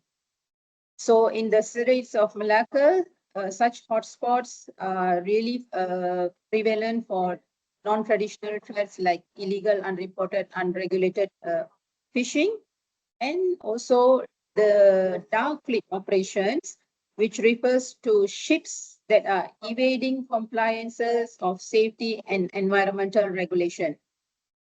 So when I look back into the South China Sea, while claimants in the South China Sea continue to proactively manage the overlapping maritime claims, the issue of law enforcement has become growing in complexity and sensitivity. The role of law enforcement in this contested water extends beyond maintaining security because they also deal with matters of sovereignty and protection of marine resources. This situation is further complicated by the growing overlap between law enforcement and militarization, as Charmaine and Shafia alluded earlier, where we refer to the term of gray zone operations. For instances, Coast Guard operations are carried out using heavily armed vessels, blurring the distinction between civilian law enforcement activities and military action. So this development further undermines the effective management of South China Sea, particularly due to the absence of coordination among the states in the region. Unlike the Straits of Malacca and the Sulu Sulawesi Sea, where some institutional frameworks are available, there is a striking absence of such coordination, that risk of escalation where minor incidents like ship collision and maneuvering misship could quickly spiral into a diplomatic or military crisis. So several Southeast Asian countries have developed their own responses to soft blockade pressures, either strengthening their Coast Guard capabilities and pursuing multilateral maritime cooperation. Malaysia is also taking proactive responsive measures. I will just very briefly go through some of the measures, such as underlying the importance of maritime domain that faces multiple threats, such as piracy, illegal fishing operations of dark fleets, and foreign encroachment that was also factored into the Defense White Paper review in 2025. So this is quite significant as far as Malaysia's defense is concerned, where when the Defense White Paper was published in 2019, Malaysia generally spelled out its external threats that possibly implicate on Malaysia's maritime area. But the review in 2025 specifically mentioned the threat of emerging threats such as the grey zone operation. Malaysia also launched its 13 Malaysia's plan that runs from 2026 to 2030, whereby it outlined the country's development goals and economic growth. But what is important is that the concern on South China Sea has been also mentioned in the 2026-2030 plans that is intended to protect our EEZ. Furthermore, to address a comprehensive maritime governance, Malaysia is undertaking measures to deter illegal fishing activities through Blue Economic Measure and also tightening of its Fisheries Act 1985 to curb such activities. Additionally, the Ministry of Transport of Malaysia, being the focal ministry responsible to safeguard maritime transport and shipping interests, is undertaking a maritime law revision and reform that is seen as a strategic response towards strengthening the country's maritime sector that is increasingly volatile in the complex global trade. So these are some of the measures, responsive measures that Malaysia is initiating to safeguard our maritime interests. But I mentioned about those threats such as dark fleet operations, the increasing grey zone operations, as well as the ever and increasing threats of piracy and illegal fishing. I believe that there are scope for EU to work closely with Malaysia and also other Southeast Asian countries on the question whether those responsive measures should be bilateral or multilateral in nature. It is really depends on the scope that we are talking about, such as in the South China Sea, since the maritime domain is highly contested and it overlaps with many claimants. So perhaps a multilateral arrangement like what Malaysia, Indonesia, and Singapore have done in the Straits of Malacca, or the Sulu Sulawesi trilateral security arrangement between Philippines, Indonesia, and Malaysia is not an easy job in the South China Sea. However, I believe there is a high scope for EU to cooperate with Southeast Asia, specifically in dealing with gray zone tactics, dark fleet operation, and also for marine environmental protection. I think I will stop here. Thank you very much. Thank you so much, Sumati. That was very enlightening, especially the concept of the soft blockade, the indirect objection through legal, economic, or regulatory measures. I think that was really an eye-opener for me. And it fits, like you said, within the growing feeling of gray zone operations that are taking place in the South China Sea, but what we're also seeing in the North Sea as well. So I think you're definitely right that similarity also opens up some avenues for increased collaboration between countries in the European Union and countries in the South China Sea. Thank you so much. Just like Charmaine, I'm also going to refrain from asking a follow-up question immediately. And let me move on to our final speaker of today, Eleonora. Thank you for being so patient. Eleonora, our expert survey highlighted terrorism as a major threat in the Red Sea, especially considering the ongoing Houthi attacks that have targeted commercial vessels for the last 2 years. And one of the reasons these disruptions tend to persist is the absence of an effective regional cooperation framework in the Red Sea, in contrast to the South China Sea, for instance, where the Malacca Straits patrols were created to go through the Malacca Straits and to patrol those. A key player in this story in the Red Sea is Saudi Arabia, a regional actor with significant, maybe even global ambitions, yet it seems that its own Red Sea Council has not gained the influence needed to coordinate such efforts. Could you perhaps explain to me 3 elements? First of all, the nature of the Houthi threat in the Red Sea. Second, how Saudi Arabia positions itself in relation to this threat. And 3, what kind of responsive measures that Saudi Arabia could take in collaboration with countries from the European Union to improve this situation? Thank you, Peter. I would make, first of all, a short assessment of the Houthi threat in the Red Sea, jumping then to focus on Saudi Arabia and also to responsive measures. Well, since the start of the Red Sea attacks in late 2023, the Houthis have widened their arsenal, introducing the use of anti-ship ballistic missiles, for instance, and also of waterborne improvised explosive devices. The latter were used previously before 2022 against the Saudi interests in the Red Sea. And these were used before the truce was agreed in Yemen.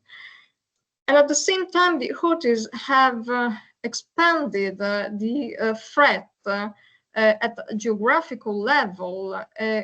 And the threat area in the Red Sea now stretches from Yambu, so the central part of the Red Sea, till the east of the Socotra archipelago.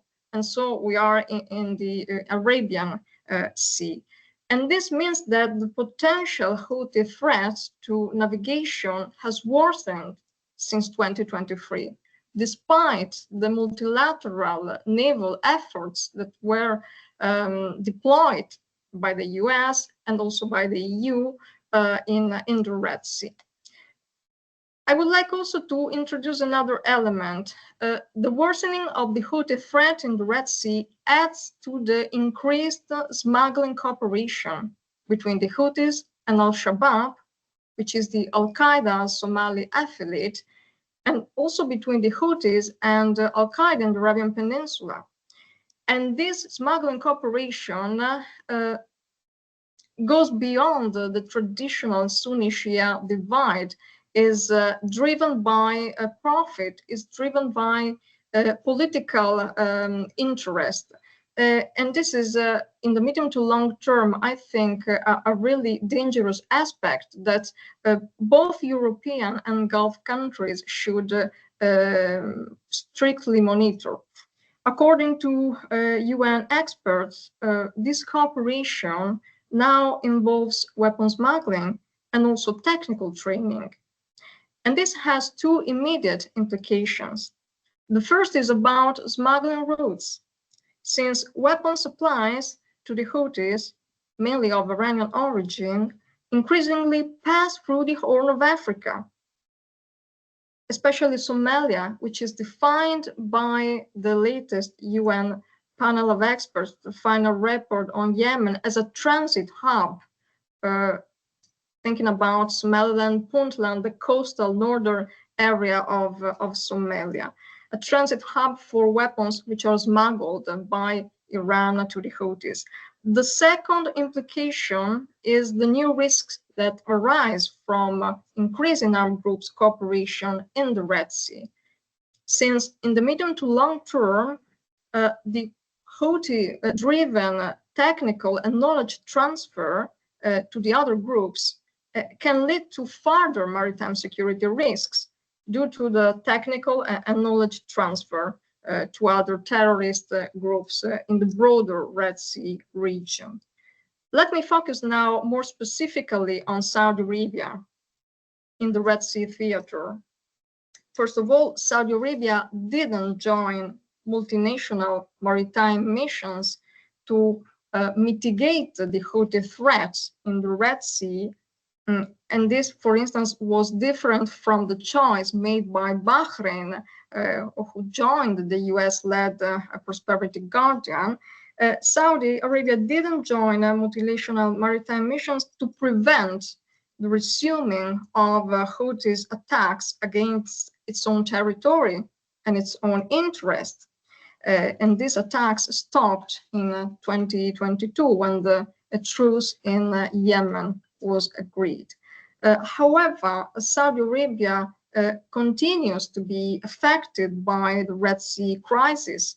I think to the low traffic volumes of many Saudi Western ports due to the rerouting of shipping, which no longer passes through mainly through the Red Sea and the Bab el-Mandeb route. Jeddah port, for instance, but also the King Abdullah port suffered a lot from low traffic volumes. And Saudi Arabia has also is also dealing with some potential risk for the future with regard to submarine cables. I think to the Saudi Vision cable that was operational since 2024, linking Jeddah to the Neom area. I listened with very interest before at Yara Ahmed remarks on the point of submarine cables and in the Red Sea. I think that digital security now is a prominent part of maritime security.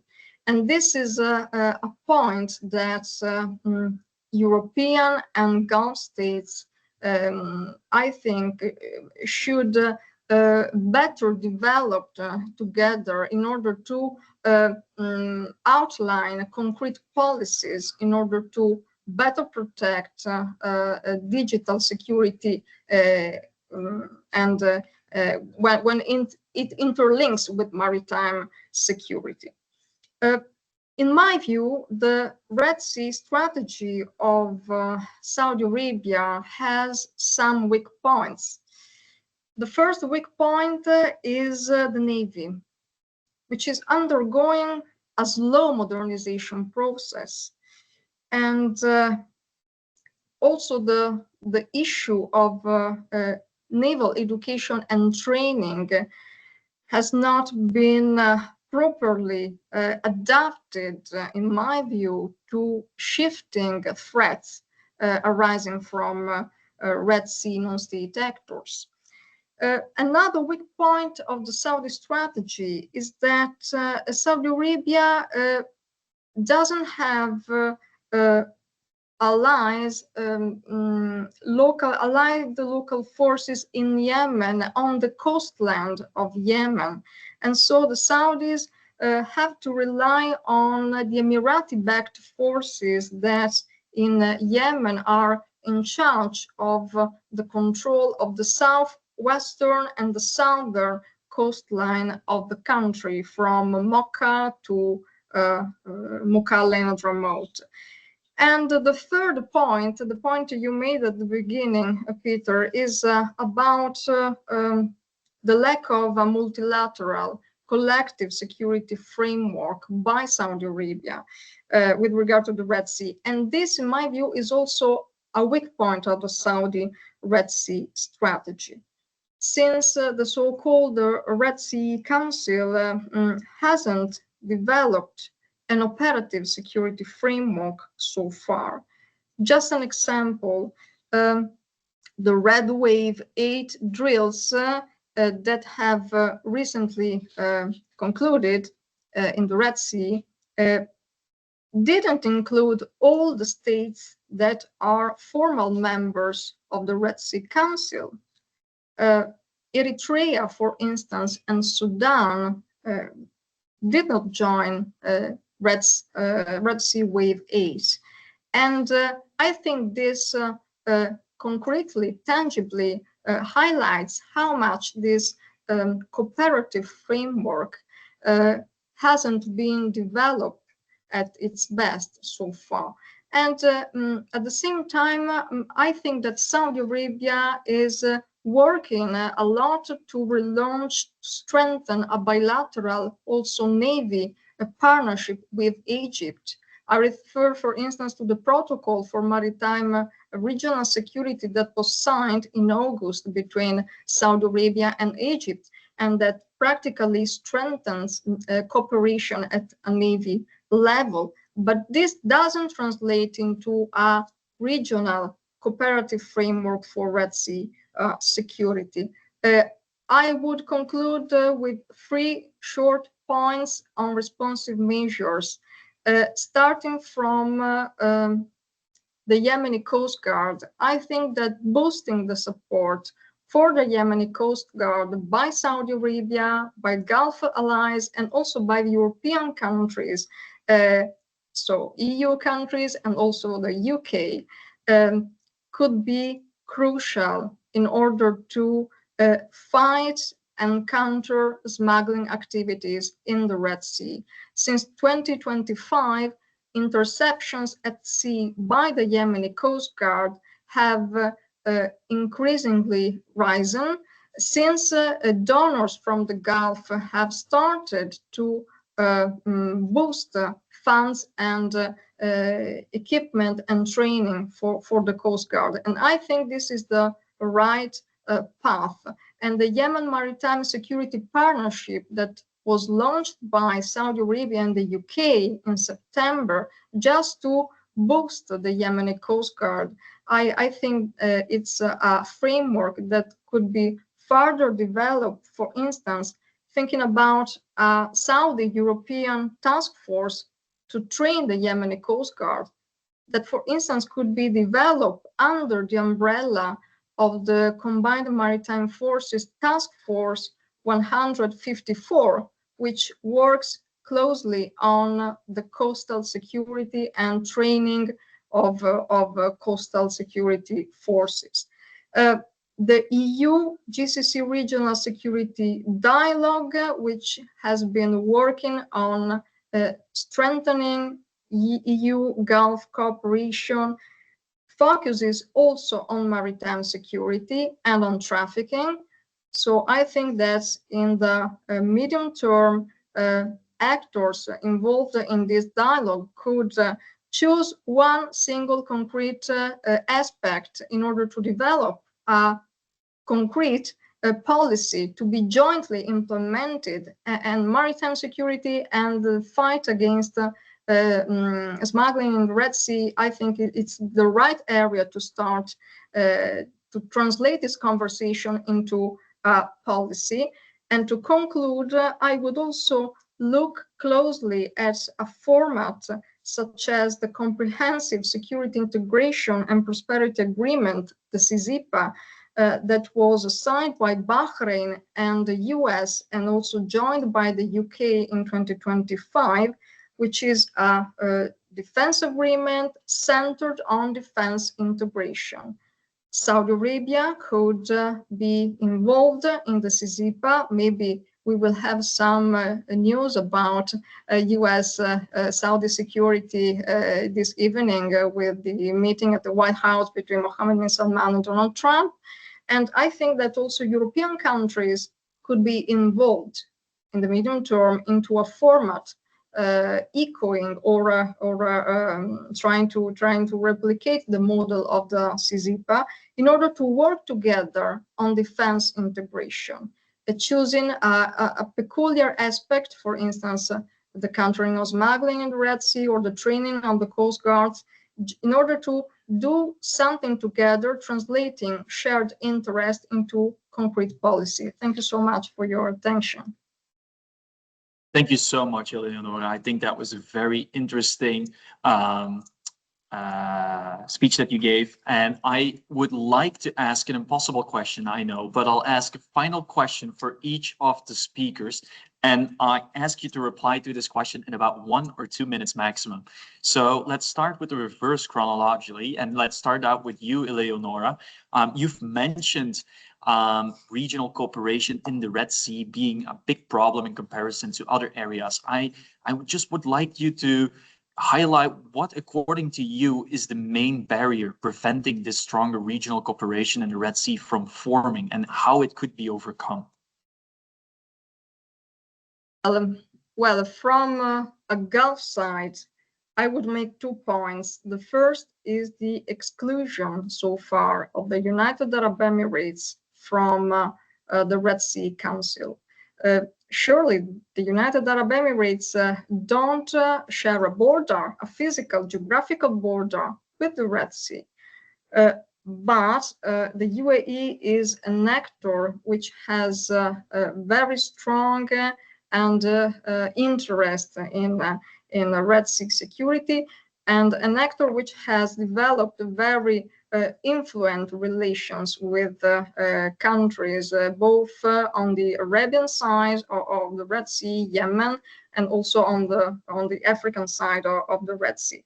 So I would include also the UAE, and the second point is that hinders prospects of cooperation for a security framework in the Red Sea, I think is still a bit of distrust and competition between the GCC states.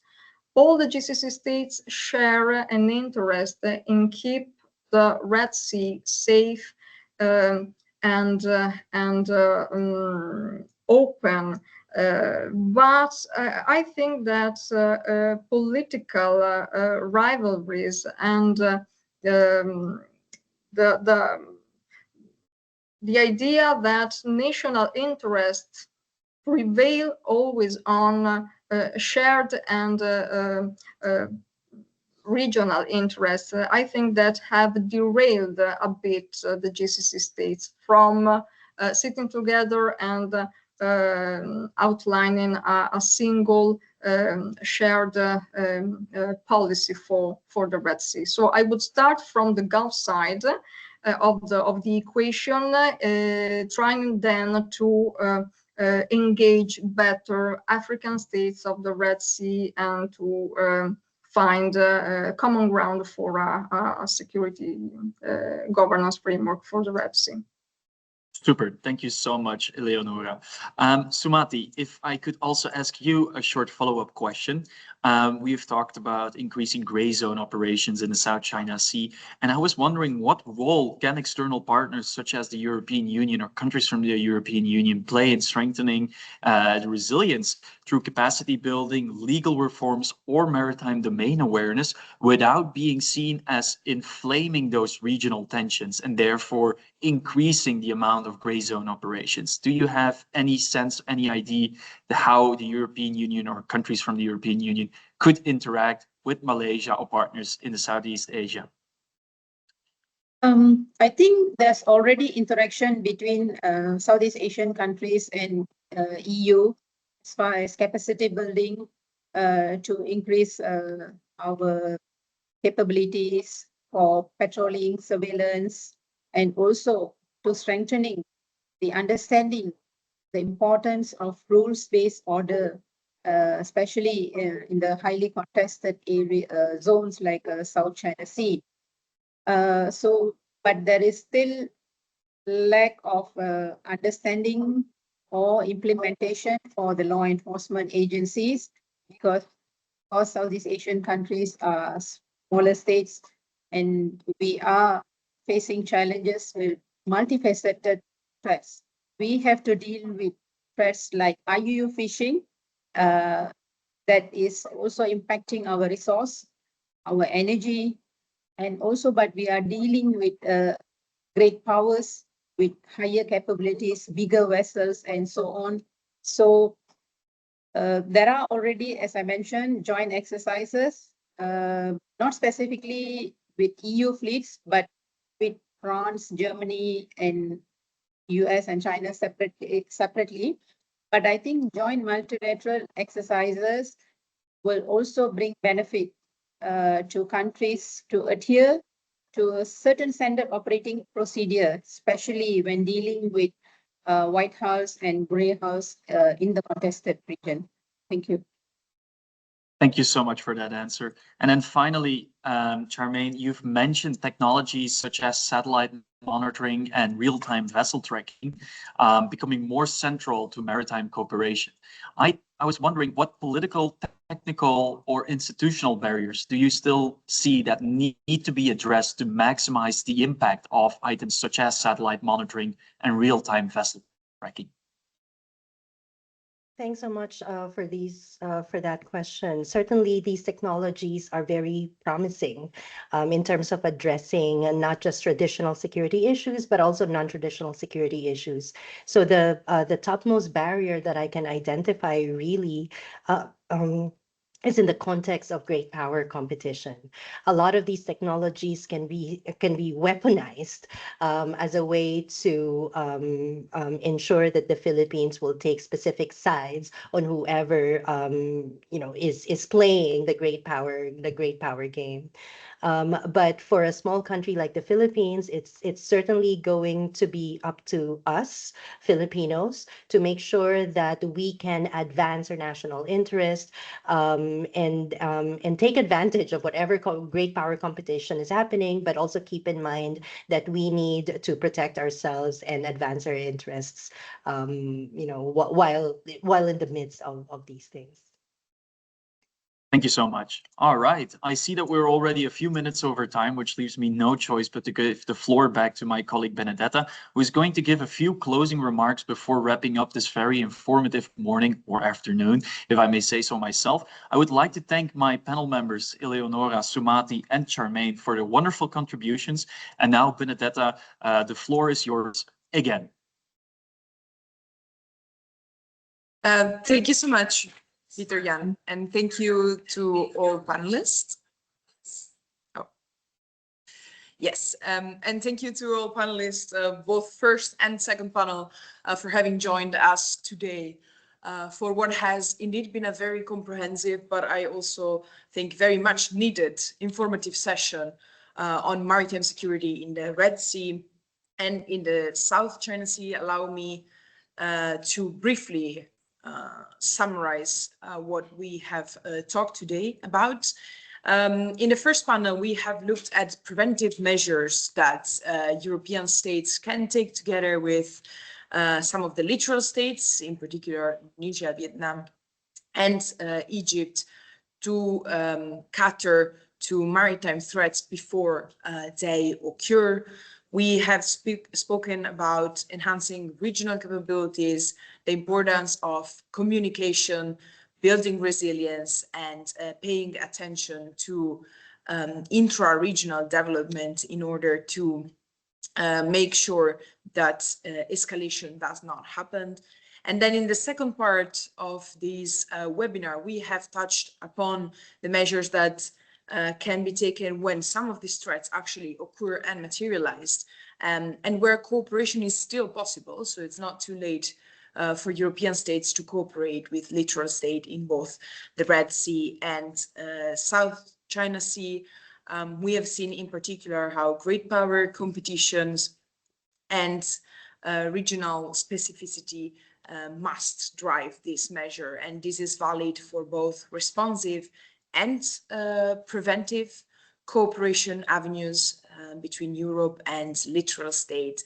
And I think if we can have one big takeaways from these 6 amazing contributions, is that there is a need to build resilience to safeguard what are the maritime commons, but to build resilience in preventing and responding to maritime security threats, it is necessary to first and foremost pay attention to regional and national specificities of the littoral states that deal most directly with these threats in order to build this resilience.